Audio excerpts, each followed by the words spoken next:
Pulling away from Sana'a, Yemen's ancient capital, so drenched in its devotion to Islam, you drive about 30 miles north, past villages steeped in Muslim culture, until you reach a cluster of homes, and you start to hear it.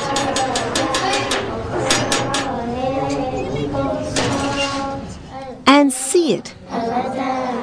In the heart of this conservative Islamic country, the Jewish culture is preserved.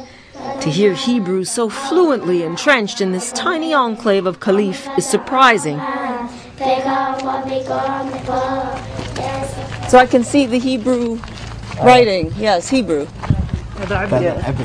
Yeah, Hebrew.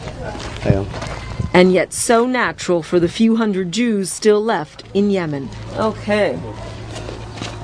They proudly give me a tour of their Jewish home embedded in a Muslim homeland. So you have about 20 kids in the school. Children at school grow up learning Hebrew as their native tongue. It's been this way for more than 1,500 years.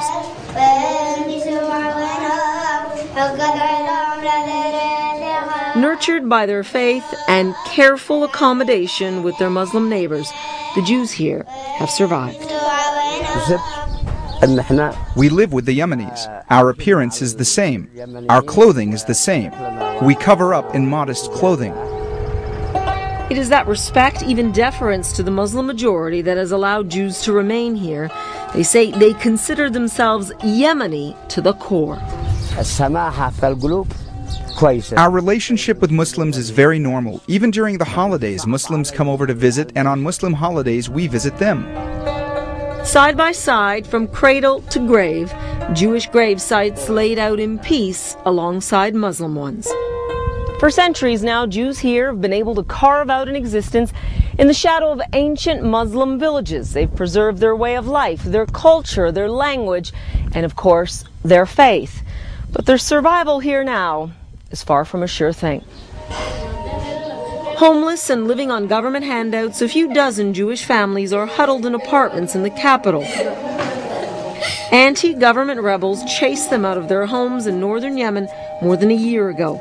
For the first time in their history, these families say they were targeted for being Jewish. They told us there would have been killing. We received a warning from the group's leader saying, "No one can help you. You have to leave." And the rebel leader was right. The Yemeni government said all it could do was evacuate the Jewish community to keep families safe. They would have massacred you think? If we hadn't left, they would have slaughtered us. The Jewish families were easy targets in a complex sectarian battle still underway in Yemen. The Shiite separatist rebels are still involved in pitched battles with government forces. Threatening and attacking the Jewish minority may have been an attempt to embarrass the Yemeni government, which prides itself on protecting the Jewish minority. These Jews say they have little chance now of returning to ancient homes, now destroyed or looted. I wonder if they've given up hope. Do you feel like you want to leave Yemen now, though? The number who do remain here, though, dwindles each year. Many of their relatives left in Operation Magic Carpet in the late 1940s, when nearly 50,000 Yemeni Jews immigrated to a new Jewish homeland, the State of Israel.